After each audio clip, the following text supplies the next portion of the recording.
اور اس کی پہلی ہم 8 آیات تلاوت کریں گے۔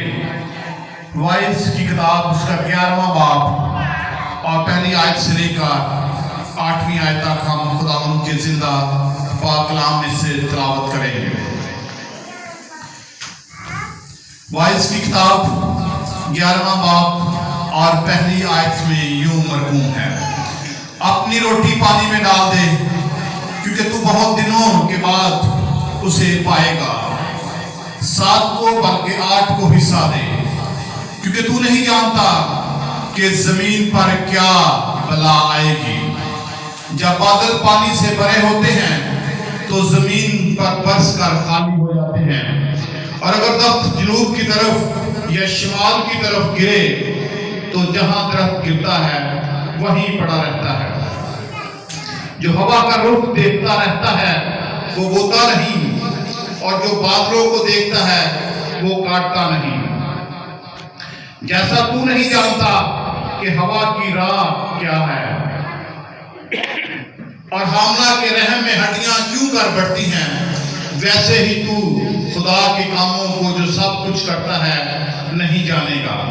صبح کو اپنا بیج بو اور شام کو بھی اپنا ہاتھ ڈھیلا نہ ہونے دے، کیونکہ تو نہیں جانتا کہ ان میں سے کون سا بارور ہوگا، یہ یا وہ یا دونوں کے دونوں برابر برومند ہوں گے۔ نور شیریں ہے اور آفتاب کو دیکھنا آنکھوں کو اچھا لگتا ہے۔ ہاں، اگر آدمی برسوں زندہ رہے تو ان میں خوشی کرے، لیکن تاریکی کے دنوں کو یاد رکھے، کیونکہ وہ بہت ہوں گے۔ سب کچھ جو آتا ہے بتلان ہے۔ خداوند کے پاک کلام کے پڑھے اور سنے جانے پر خداوند کی برکت ہو، آمین۔ خداوند کے زندہ اور پاک کلام میں سے جو حصہ آپ کے سامنے تلاوت کیا گیا، ہم ان کی پہلی 2 آیات پر بالخصوص جو ہے وہ غور کریں گے۔ پہلی 2 آیات میں ہے: تو اپنی روٹی پانی میں ڈال دے، کیونکہ تو بہت دنوں کے بعد اسے پائے گا۔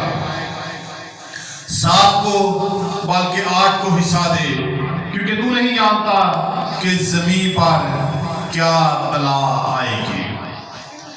خداوند کے زندہ اور پاک کلام میں سے جو حوالہ آپ کے سامنے تلاوت کیا گیا، آپ کے ساتھ مل کر پڑھا گیا، اس حوالے پر، اس موضوع پر بہت ساری کلیسیاؤں میں خداوند کے فضل سے میں اس کلام کو سنا چکا ہوں۔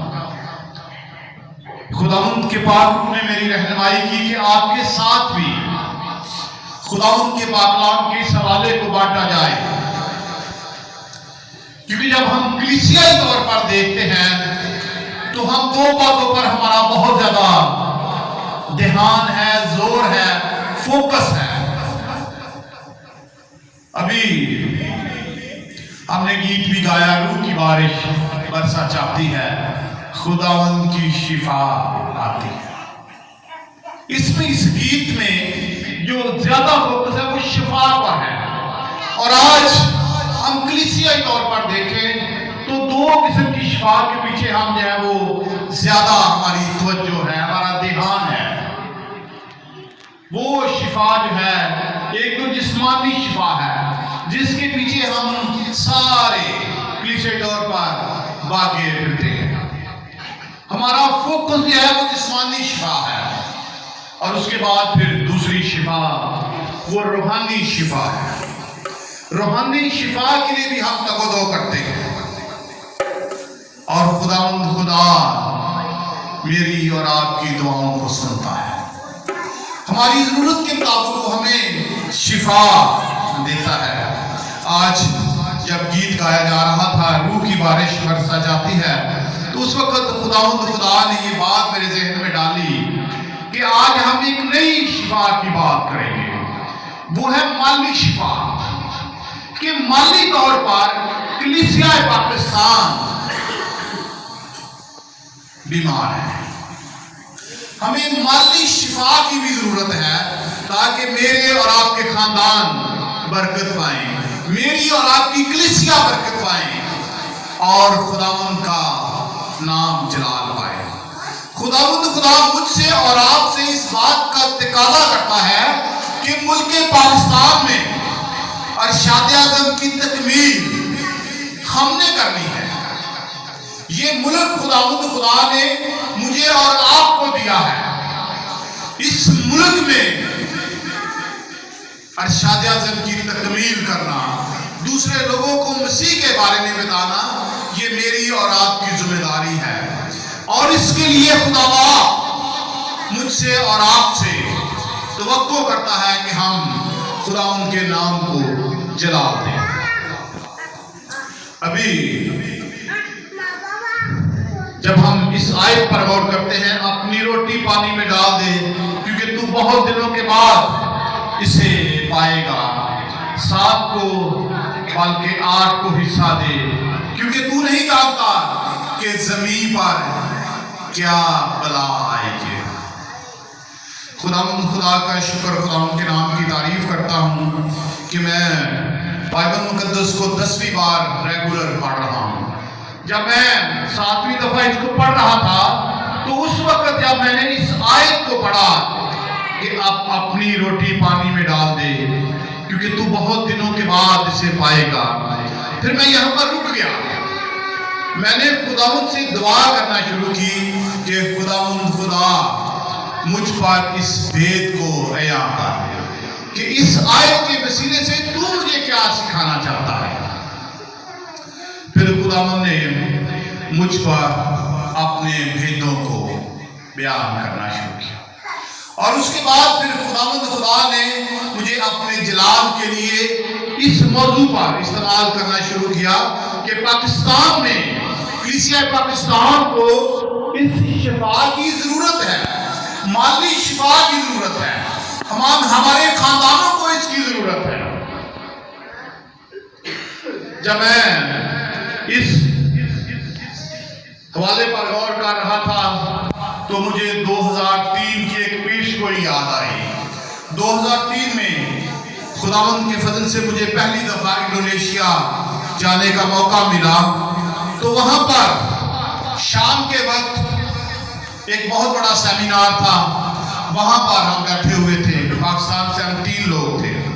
وہاں پر ایک افریقن خاتون خداوند کی خادمہ وہ کلام سنا رہی تھی، اور اس نے کلام سناتے ہوئے کہا کہ میں آج ایک پیش گوئی کرنا چاہ رہی ہوں، اور وہ پیش گوئی ملک پاکستان کے بارے میں ہے۔ اس نے کہا کہ پاکستان کے لوگ خداوند کے لیے غیرت رکھنے والے لوگ ہیں۔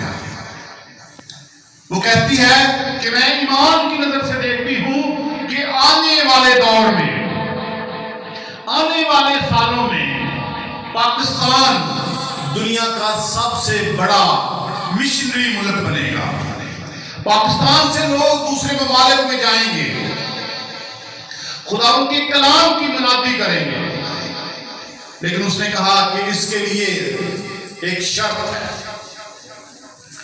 اس نے کہا کہ وہ شرط یہ ہے کہ پاکستان کے لوگ ایسے والے لوگ نہ رہیں، بلکہ وہ ایسے لوگ بن جائیں، پاکستان کے لوگ دینے والے لوگ بن جائیں، کلیسیا پاکستان دینے والی کلیسیا بن جائے۔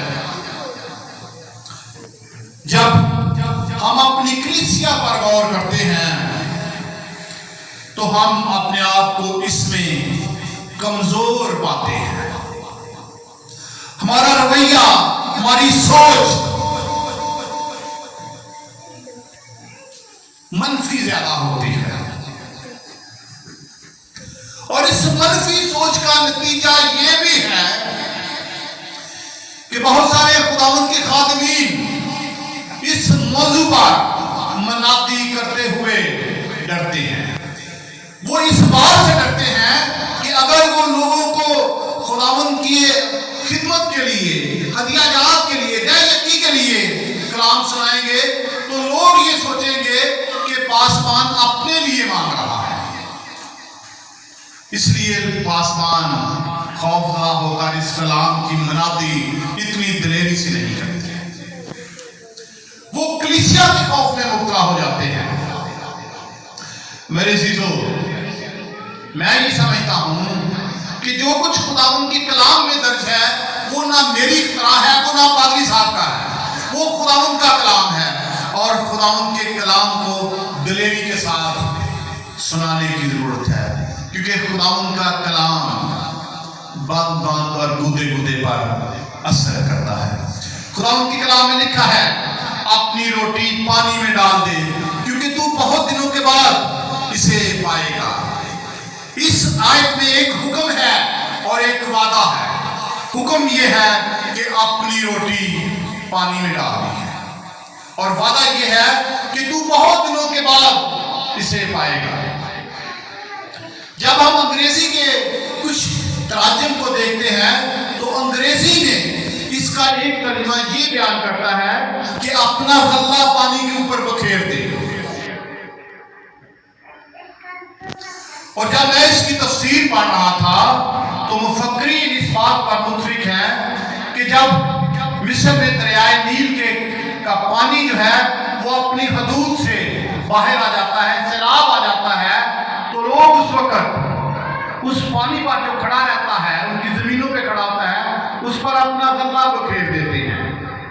اور پھر جب وہ پانی خشک ہو جاتا ہے تو وہ چونکہ سیلاب اپنے ساتھ زرخیز مٹی لے کر آتا ہے، اور اس کے بعد وہ بیج جو ہے وہ زیادہ پھلدار ثابت ہوتا ہے، اور اس کا انہیں اجر ملتا ہے کہ اپنی روٹی پانی میں ڈال دے تو اسے بہت دنوں کے بعد پائے گا۔ میں ایک گاؤں کا رہنے والا ہوں۔ ہمارے ضلع ساہیوال میں کافی بڑے بڑے گاؤں ہیں، وہاں پر اپنی زمینیں ہیں، نمبردار اپنے ہیں، سارا سسٹم اپنا ہے۔ تو مجھے اس بات کا تجربہ ہے جب ہم سرسوں کا بیج بوتے ہیں تو اس کو پانی لگا کر اوپر اس کو پھینک دیا جاتا ہے، پھیلا دیا جاتا ہے، اور کچھ دنوں کے بعد جب وہ پانی خشک ہو جاتا ہے تو وہ بیج جڑ پکڑتا ہے، اور اس طرح جو ہے وہ بیج پھلدار ثابت ہوتا ہے۔ یہاں پر بھی بالکل خدا باپ مجھے اور آپ کو یہی سکھا رہا ہے کہ اپنی روٹی پانی میں ڈال دے تو اسے بہت دنوں کے بعد پائے گا۔ ایک اور محاورہ آپ نے بڑا سنا ہوگا، نیکی کار دریا میں ڈال۔ یہ محاورہ ہمیں بڑا یاد ہے، لیکن جب ہم اس محاورے کی اوریجن پر غور کرتے ہیں تو یہ محاورہ اسی آیت کو لے کر بنایا گیا ہے، نیکی کار دریا میں ڈال۔ ہم نے اپنی روٹی جو ہے وہ پانی میں ڈالنی ہے۔ آئیے کلام مقدس میں سے دیکھیے ذرا روٹی کیا ہے۔ اگر آپ یوحنا کی انجیل اس کا 6واں باب نکالیں تو وہاں پر یسوع المسیح نے 35 آیت میں کہا ہے، یوحنا کی انجیل اس کا 6واں باب اور اس کی 35 آیت میں لکھا ہے، یسوع نے ان سے کہا زندگی کی روٹی میں۔ اور اس کے بعد پھر اسی بات کی اگر ہم 51 آیت دیکھیں تو وہاں پر خداوند کا بندہ خداوند خدا کہتا ہے، میں ہوں وہ زندگی کی روٹی جو آسمان سے اتری، اگر کوئی اس روٹی میں سے کھائے گا تو وہ ابد تک زندہ رہے گا، جو روٹی میں جہان کے لیے دوں گا وہ میرا گوشت ہے۔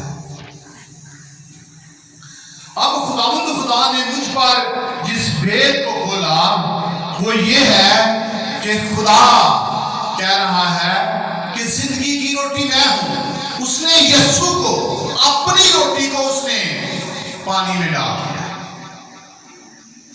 ابھی ہم خداوند کے پاک کلام میں سے ایک اور حوالہ بھی دیکھیں گے جہاں پر پانی سے کیا مراد ہے۔ جب ہم خدا کی طرف دیکھتے ہیں تو خدا کی ذات میں ہمیں یہ نظر آتا ہے کہ وہ خود بیج بونے والا ہے۔ میری زندگی میں یا آپ اپنی زندگی پر غور کریں، کون سی ایسی چیز ہے جو آپ کی خود پیدا کرتی ہے؟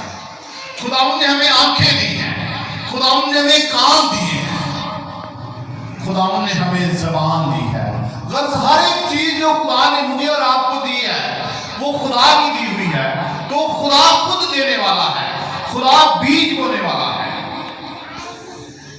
میری اور آپ کی یہ سانسیں چلتی ہیں، یہ خدا کی دی ہوئی ہے۔